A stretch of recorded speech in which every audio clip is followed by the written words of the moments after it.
두 분의 앞선 두 분 발제자들에 대해서 선생님이 상세하게 지적과 의견 그리고 세준위원회 정책화에 대한 시사하셨습니다. 그럼 이제 마지막으로 오래 기다리셨는데요. 진보당의 박정윤 정책실장님의 네, 반갑습니다. 진보당의 박정윤입니다. 오늘 이제 3차 토론회인데 토론회를 처음에 이제 기획하면서 워낙에는 한 6차례 정도 할까 이제 이렇게 얘기가 됐었다가 그 3차례로 좀 하자, 압축적으로 하자 하면서 그럼 뭔 의제를 이렇게 모아놓을 건가 했을 때 이게 이제 기후와 이 평화 문제를 같이 이제 묻게 됐어요. 근데 처음에는 뭐 많은 분들이 보기에도 두 주제를 같이 하면 어떻게 될까 이렇게 얘기했지만 오늘 이제 발제를 쭉 하고 토론을 이렇게 하면서 좀 저는 더 깊이 이렇게 느끼는 게 특히나 기후 문제, 평화 문제의 어떤 연결성, 그래서 이 기후 문제 역시 이 평화 문제와 뗄 수 없는 그런 관계에 있다, 그런 연결성이 있다는 것을 좀 확인하는 자리가 아닌가 해서 이런 고민들을 뒤에 말씀드리겠지만 그 어떤 분출의 문제라든지 이런 부분과 관련해서도 특히나 기후자 연결되는 부분들이 좀 있어서 특히나 이제 진보당이 지향하고 있는 지향과 좀 일치한다 이렇게 좀 고민을 하게 됐습니다. 첫 번째로는 그 누구나 이제 공히 말씀하시는 것처럼 특히나 우리가 2030년이 중요하다고 얘기하는데 이번 이제 국회 22대 국회 총선 임기가 2028년이고 그렇다면 2030년을 준비하는 데 있어서의 뭔가의 준비를 하는 굉장히 중요한 이제 의회가 된다는 것이죠. 그래서 22대 국회가 기후정치 실현의 최전선이 되어야 된다는 것이고 우리 발제자께도 말씀하셨듯이 기후등의 어떤 골든 타임이고 라는 것에 대해서 적극 동의를 하고 우리 윤희 소장께서 그 기후정치 바람에서 진행한 그 조사 기후 총선을 바라는 그 기후 유권자가 33.5%다 이렇게 하는 부분에 대해서 사실은 이 정도면은 거의 뭐 총선 판도를 거의 들었다 놨다 하는 뭐 이런 숫자인 것인데 이 기후제에 대해서 어떤 입장을 밝히느냐에 따라서 당락이 결정되고 막 이래야 되는 상황인데 아까 이제 오전 대표께서 말씀하셨지만 기후 총선이 이제 된다 이런 게 아니라 이 기후 총선을 만들어야 된다는 것에 더 이제 중심을 둬야 된다 이런 거에 적극 동의를 하고요. 그런 면에 있어서 저는 그런 면에 있어서 이 야권의 연합 조치 굉장히 중요하다 이렇게 생각을 합니다. 물론 좀 재밌게 좀 이야기를 하면 우리 이제 기후 운동을 하는 이제 많은 동지들이 그런 얘기 하잖아요. 기후권 양당 어떻게 표현하죠? 기후 악당이다 이렇게 표현을 많이 하잖아요. 그러면 이 연합 조치를 같이 하고 있는 여기는 악당과 같이 하는 것이냐 이런 뭐 질문을 던질 수 있을 것인데 통속적으로 표현하면 그렇다는 거죠. 그럼 악당들과 같이 하는 것이냐? 솔직히 말씀드려서 같이 하는 것이다 이렇게 말씀드리고 싶고요. 법제도를 바꾸기 위해서 그 법제도를 바꾸기 위한 어떤 세력의 문제에 더 초점을 두고 있고 여기서 중요한 건 더 있습니다. 악당 중에 더 나쁜 악당이 있다는 거죠. 지금 특히나 윤석열 정부가 펼치고 있는 전방위적 반기후 폭정을 막기 위해서라도 저는 이걸 저지해야 된다는 건데 그러기 위해서는 연합정치가 굉장히 중요하고 필수다라는 고민을 하는 것이고요. 22대 국회에서 좀 실질적으로 효능감 있게 기후위기에 대응하는 실질적인 법제도 정치를 만드는데 좀 노력하겠다는 약속을 모두에 드리고 싶습니다. 진보당이 추구하고 있는 기후정책의 방향과 기본 내용을 좀 말씀드리겠는데요. 저희가 이번 총선에서 그 딱 한 가지를 꼽아서 얘기하려면 좀 필수에너지 이용권을 들고 있는데 중요한 거는 뭐 정책의 내용이 아니라 요구에 만들어지는 그 과정에 대해서 꼭 말씀을 드리고 싶습니다. 진보당의 장점이 사실은 저희는 기후제와 관련돼서도 그 전문가들보다 그러니까 이론적인 전문가들보다 현장 전문가들이 많거든요. 현장에서 실질적으로 시민들을 만나면서 활동하고 하는 과정에서 특히 이제 무슨 문제 다들 아시겠지만 우리 전기료 폭탄 가스비 전기료가 올라가고 고물가 고금리 상황에서 우리 서민들이 굉장히 고통받고 있을 때 우리 무엇을 할 것인가 이렇게 고민을 했고 뭐 에너지 재난지원금 문제라든가 이런 문제에 관련돼서 뭐 서명운동도 하고 실천운동을 하면서 이걸 좀 받아서 이런 상황에서 특히 에너지 문제 해결을 위해서 좀 에너지 기본권 문제를 좀 중심적으로 내세우자 이런 고민 속에서 이 공약이 좀 출발을 하게 됐고 그래서 기본적인 방향으로는 이런 기후 재난에 각자 도생하는 것이 아니라 그 공동체와 사회적 안정만을 지켜주는 그런 세상을 만들어야 된다는 점. 두 번째로는 화석 원료가 아니라 재생에너지가 대세인 세상을 만들어야 된다는 점. 그리고 특히 재원이라든지 이런 얘기들 하는데 기업의 돈벌이가 아니라 노동자국민, 지역주민, 기후 시민들이 주도하는 정치 이런 세 가지 방향 속에서 특히 저희가 작년에 이제 기후적인 행진을 참여하면서 민생 중심의 기후 정치를 전면하겠다 이렇게 선언도 하고 있는데요. 그런 민생 중심의 기후 정치의 한 목으로 올 정부가스 전 국민 호소하기 이용권을 기준 있게 제시를 한 것이고요.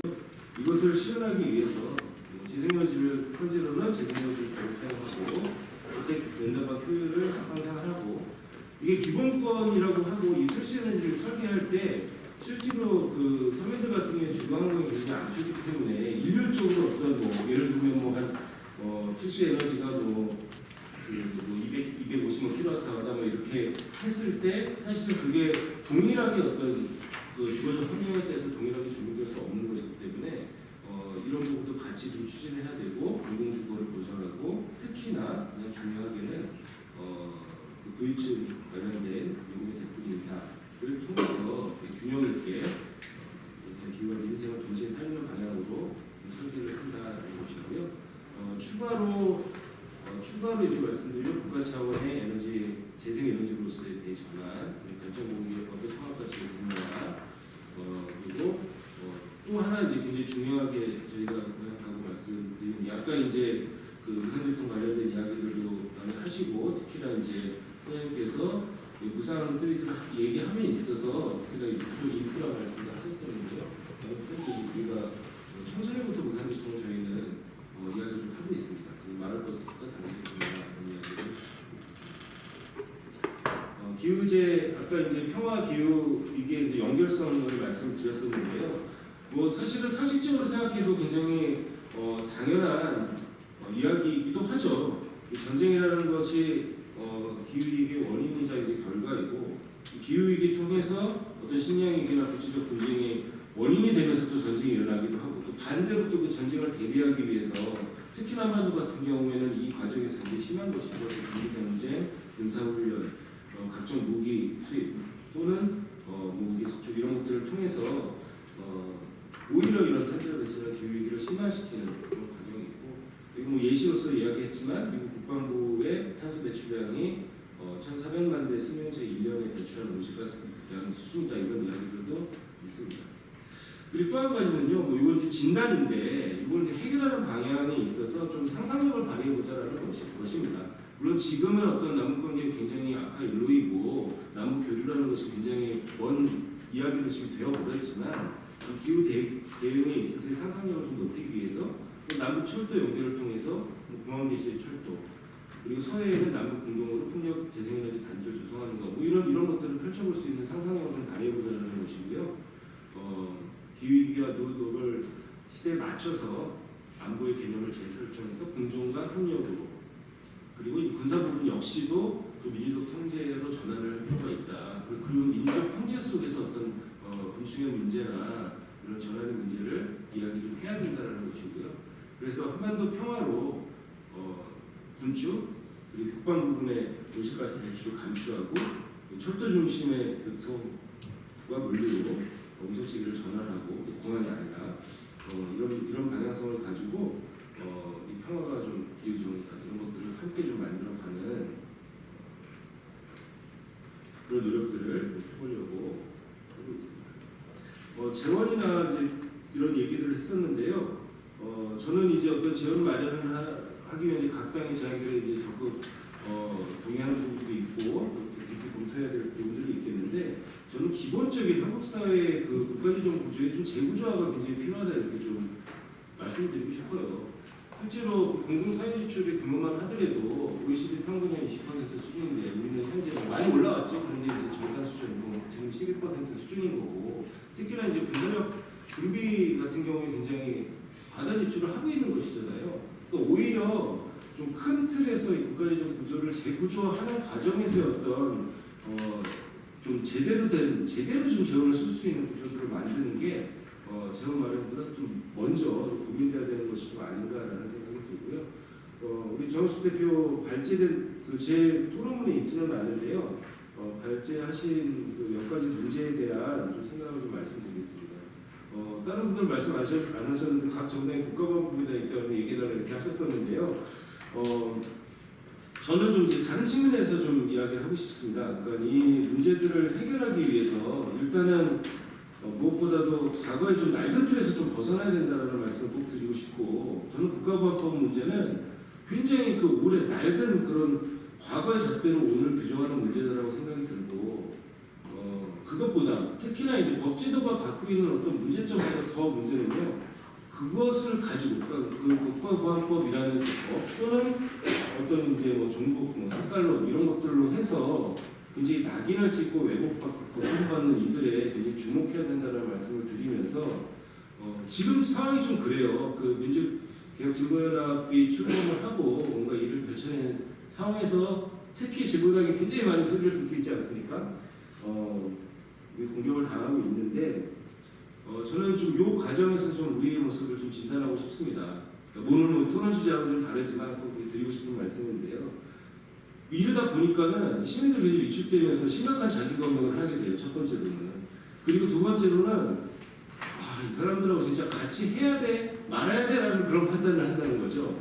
우리가 친구를 먹고 뭔가 같이 하자라고 했는데 이걸 갖다가 이런 연을 끊어야 돼 말아야 이런 고민들을 하게 된다는 겁니다. 실제로. 이게 현재 한국 사회가 갖고 있는 어떤 이제 레드 컴플렉스나 블랙이 갖고 있는 이런 표현이라고 생각이 들고, 저는 이 법제도를 바꾸는 문제보다 이것을 극복할 수 있는 힘이 또한 연합정치에 있다라고 생각이 들고, 민주와 진보의 가치를 지키기 위해서 싸우는 친구들을 버리지 말아야 된다라는 말씀을 드리고 싶습니다. 네. 그리고 영토 조항 문제도 말씀하셨는데요. 사실 뭐 저희 당도 2018년 19년 이제 문재인 정부 헌법 개정 당시에 1차 토론회 때 한번 이제 말씀을 드리기도 했었는데, 뭐 요 의제는 구체적으로 말씀드리지 않았지만, 제가 생각하는 것은 뭐 남북관계에서의 기본 정신을 입각해서 우리 헌법이 보다 더 이제 평화지향적으로 평화지향적 헌법, 평화헌법으로 이제 만들어지는 과정에서 국민들의 지혜를 모으고 하는 것에서 충분히 이 문제들도 해결해 나갈 수 있다 이렇게 생각이 듭니다. 크게 두 번째로는 이제 그 두국가론, 흡수통일 뭐 이런 얘기를 하셨고, 의원 대표께서 뭐 적극성에도 주목해야 된다 적극 동의를 하고요. 저는 조금 좀 다른 측면에서 이게 적대적 두국가이건 아니면 뭐 평화 공전에 사이좋은 어떤 두국가이건, 저는 이 두국가라는 문제가 아니라 저는 좀 다른 측면에서 좀 체제 우위의 사고가 더 문제다 이렇게 좀 생각이 듭니다. 그 발제에서 그 말씀하셨던 것처럼 민주당 정부 시절에 민주당 정부가 흡수통일을 지향하지는 않잖아요. 지금도 그렇고 흡수통일을 지향하지 않는 것은 분명하지만, 저는 어떤 체제의 인식에서 벗어나지 못한 것은 굉장히 아픈 대목이다 이렇게 생각이 듭니다. 제가 좀 가장 가슴 생각하는 대표적인 사례 하나를 좀 말씀드리면, 문재인 대통령께서 그 한국전쟁 70주년 그 맞이했을 때 연설을 하신 게 있어요. 그냥 그대로 읽겠습니다. 우리는 전쟁을 반대한다 이렇게 얘기를 하시면서, 우리의 GDP는 북한의 50배가 넘고 무역액은 북한의 400배가 넘습니다. 남북 간의 체제 경쟁은 이미 오래전에 끝났습니다. 이런 얘기를 하시거든요. 사실이잖아요. 사실은 이 수치는 사실입니다. 사실이고, 물론 이 대통령 연설의 취지는 우리의 체제를 북한에 강요할 생각이 없다, 사회주의 이슈되자라는 취지였어요. 사실은 취지였는데, 저는 이웃에게 나는 이렇게 잘 살고 있다 자랑하는 것이 과연 좋은 이웃이라는 자세인가, 저는 이렇게 생각이 듭니다. 그러면서 사실은 이제 2019년 이후에 오히려 더 군사훈련들을 강화하고 어떤 전투력 정책들을 좀 강한 방향들도 솔직히 있지 않았겠습니까? 요런 어떤 진짜 사회주의 이웃이 되기 위해서라면은 이런 어떤 체제의 위기적 사고들을 벌이지 않으면 어떤 위기가 닥쳤을 때 다시 다 거꾸로 가는 이런 퇴행을 거듭하는 것 말씀을 꼭 드리고 싶고, 좀 진정한 상생의 길을 찾기 위해서 좀 서로 아끼고 존중하는 마음이 우선이다. 그런 다음에 좀 비판하고 이렇게 가자라는 말씀을 꼭 드리고 싶습니다. 진보당의 내세우는 평화정책으로 오늘은 딱 한 가지만 그냥 말씀을 드리겠습니다. 오늘 그 정식 대표가 마침 이제 노병재 얘기를 발전에도 쓰시고 해서 노병재 전환은 저는 시대적 과제라고 생각이 들고요. 한국 사회가 갖고 있는 어떤 기형적인 저출생 구조나 경제활동 인구의 감소 속에서 또 이제 노병재 전환은 어찌 보면은 사회 경제적으로도 굉장히 이로울 수 있다라고 생각이 듭니다. 그래서 진보당은 지난 대선의 평화 공약으로 선제적 평화 구축과 함께 구급공무원 초급 수준의 지원경제 모금제를 제안한 바가 있습니다. 과연 그렇다면 그 인원은 얼마나 돼야 될 것인가 했을 때 저희는 좀 과격하게 제안을 했습니다. 상비 병력을 20만 명 수준으로 감축을 하고 직무 혼합제 단기적 적용을 거쳐서 지원병을 전면 도입하자라는 것이고요. 그리고 지원병의 처우는 구급공무원 초급 수준으로 하자는 겁니다. 그리고 근무기간 역시 12개월로 단축하자는 것이고요. 이로써 발생할 수 있는 어떤 전투력이나 이런 것은 전문 병력을 보강하자라는 것이고, 병과 간부의 비율은 6대4 비율을 유지하고, 현재 그 국방 그 계획에도 6대4 비율을 유지하고, 과도하게만 장교수를 조정하는 비율로 군 자체의 어떤 인력 구조를 개편하고 전문성을 강화를 추진하는 과정에서, 그리고 꼭 한 가지 아까 이제 오 대표께서 말씀하셨었나요? 이런 이제 모병제 전환의 과정이 군비 증강으로 이루어질 수 있다. 그래서 저 역시도 이 모병제 전환의 과정이 반드시 구축과 연결돼야 된다고 판단을 하고 있고요. 주로 이제 방위력 개선비라고 불리는 주로는 이제 무기도입 예산들이죠. 여기 책정돼 있는 부력을 급한 어떤 공격형 무기 예산들을 또 줄이면서 모병제의 어떤 재원을 또 확보하는 그런 과정으로 좀 해보자는 겁니다. 그리고 근본적으로는 평화 제한의 예산 편성을 의무화하고 지금 이제 그 국방비가 2024년 59조죠. GDP 한 거의 3% 육박하는 5년 전과 2.9% 목표 갖고 이랬었는데 이거를 절반을 좀 낮춰보자는 겁니다. 국방 예산을 단계적으로 조절하고 감축한 예산은 인쇄 문제에 과감하게 투입하자라는 것이고요. 요 20만 명 구급공무원 요 등등에 대해 조금만 좀 구체적으로 좀 말씀을 드리면요. 20만 명 수준은 물론 많은 군사학자들이나 그 해외에 있는 그 군사 전문가들도 본인이 이제 한국 사회를 얘기를 할 때 적정 군사 규모 얘기했을 때 30만 명 이렇게 얘기를 하더라고요. 근데 아까 이제 김현민 의학께서 말씀하셨지만 실제로 2040년 되고 하면은 이걸 모집할 수 있는 인원도 안 되는 상황이거든요. 현재 저출생 구조라는 것이. 그래서 더 과감하게 좀 해보자는 것이고요. 실제로 지금 모병제 시행하고 있는 미국 같은 경우에 0.4%. 그러니까 우리는 지금 50만 명 정도니까 인구 1% 수준이고 이거를 저희는 한 0.4% 정도로 낮추자 이렇게 주장을 하는 것이거든요. 미국이 0.4, 영국이 0.2, 프랑스가 0.3. 최근에 모병제를 전환한 대만 같은 경우가 좀 높아서 0.9입니다. 충분히 가능하다 이렇게 생각을 하고 있고요. 두 번째 설계로는 그럼 이 돈은 어떡하냐 이제 이런 문제인데요. 실제로 지금 보면요, 현재 50만 명 군사 급여라고 할 수 있고 보수를 지급하는 게 한 12조 정도 됩니다. 근데 그 12조 정도 중에요, 부사관과 장교가 10조예요. 나머지 병들이 2조입니다.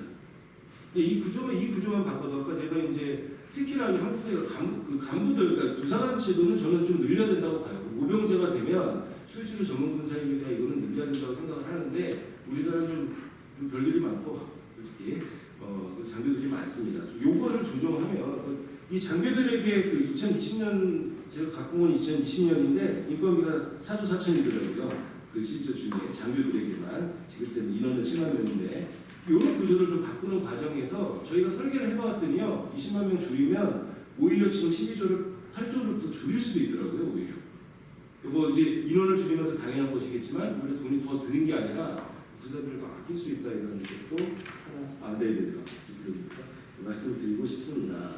그리고 여론조사 소개 하나 드리면서 마무리해보고 싶은데요. 실제로 모병제에 대해서 최근에 이제 여성증명서 관련된 논란이 한번 있었고, 그리고 과거 민주당에서도 남녀 평등복무제라고 한번 얘기한 적이 있었어요. 그래서 그것도 이제 논란이 된 적이 있었는데, 실제로 징병자에서 남녀 모두 징병에 대해서 특히나 18세에서 29세 그러니까 요층이죠. 요층 같은 경우에 남성 54% 찬성을 하고 여성이 48% 찬성합니다. 거의 비슷한 수준입니다. 이게 무슨 얘기냐면 오히려 지금의 젠더 갈등을 해소할 수 있는 오히려 이런 모병제로 전환이라는 것이 지금 한국 사회에서 굉장히 심각하게 겪고 있는 젠더 갈등을 해소할 수 있는 과정이 될 수도 있다라고 말씀을 드리고 싶습니다. 정리하겠습니다. 마무리 결론을 얘기하시는데 마무리가 중요합니다. 네. 저희는 좀 연합혁신을 통해서 그 다른 수단으로서의 평화 가능하다는 것을 좀 입증하고 보여드리고 싶고요. 특히 진보당이 추구하는 분명한 지향은 핵무기도 핵위협도 한반도를 만드는 것이다. 그리고 아까 정우께서 말씀하신 그 한반도 비핵지도에 대해서 저희는 적극 찬성하고 있습니다. 공포의 분명이 아닌 평화의 확산, 힘에 의한 평화만이 평화적 방법은 평화의 전환이 절실하다는 말씀을 꼭지로 드리면서 좀 드려졌습니다. 말씀을 하겠습니다. 고맙습니다.